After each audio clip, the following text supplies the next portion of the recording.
Assalamualaikum warahmatullahi wabarakatuh. Anak-anakku sekalian, hari ini kita masih membahas bab 7 literasi buku fiksi dan non-fiksi ya.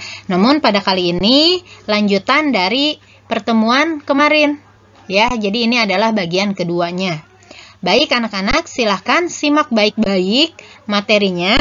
Tentunya kalian harus membuka buku paket halaman 165.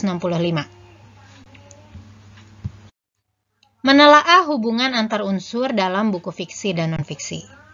Di dalam buku fiksi, unsur satu dengan unsur lainnya saling berhubungan.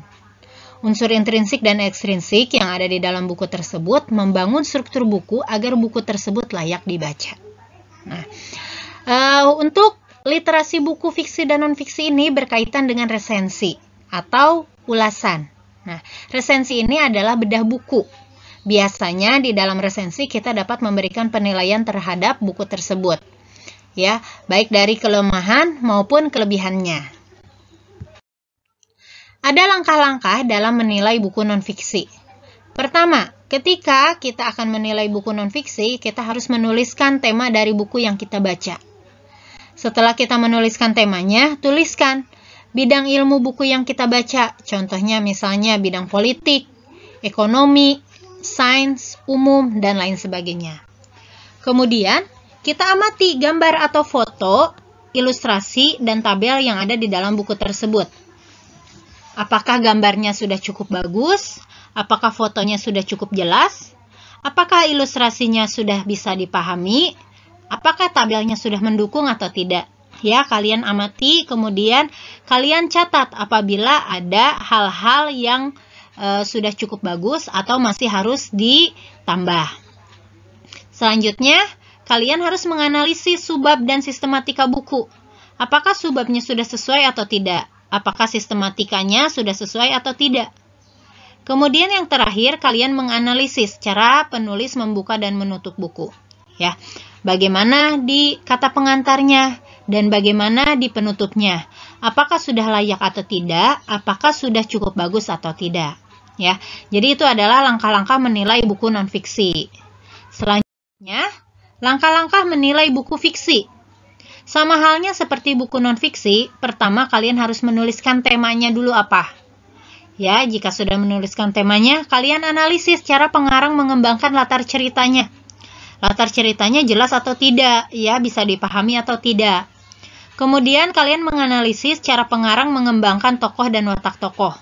Ya, si tokohnya itu jelas atau tidak, ada berapa tokoh, wataknya bagaimana, itu dituliskan satu persatu oleh kalian.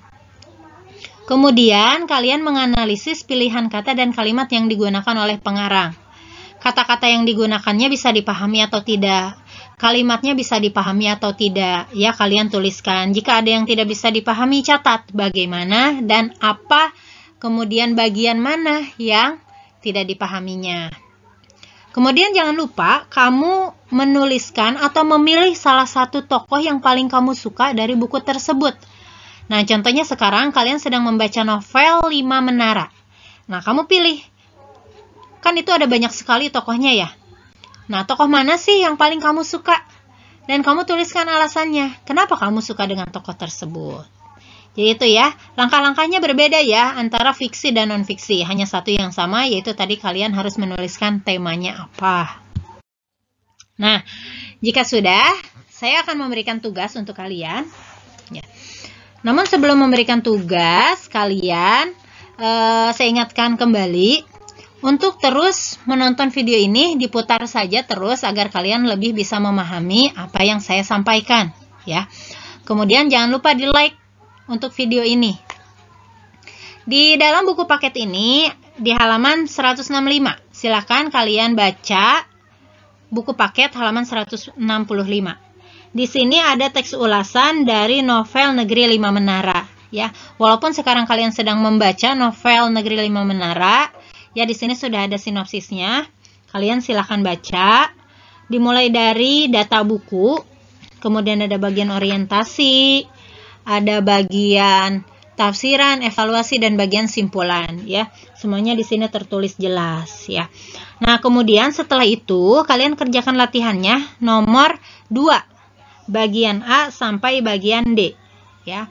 Jawabannya ditulis langsung di GCR. Jadi bukan berupa foto atau file, kalian mengetik jawabannya di GCR ya, di tugas kelasnya nanti saya akan berikan tugas kelasnya. Jadi tugasnya tidak boleh ditulis tangan di buku atau diketik ya, tapi langsung diketiknya di GCR, bukan diketik di Word atau lain sebagainya, tapi langsung di GCR-nya. Waktu pengiriman maksimal hari ini pukul 3. Ya, langsung dikerjakan. Jadi jangan ditunda pekerjaan kalian agar cepat selesai. Baik anak-anak, itulah materi dan tugas yang saya berikan kepada kalian. Terima kasih sudah menyaksikan video ini. Silakan diputar ulang jika ada yang tidak kalian pahami. Jangan lupa dikerjakan tugasnya. Salam sehat untuk semuanya dan tetap semangat. Sekian dari saya. Wassalamualaikum warahmatullahi wabarakatuh.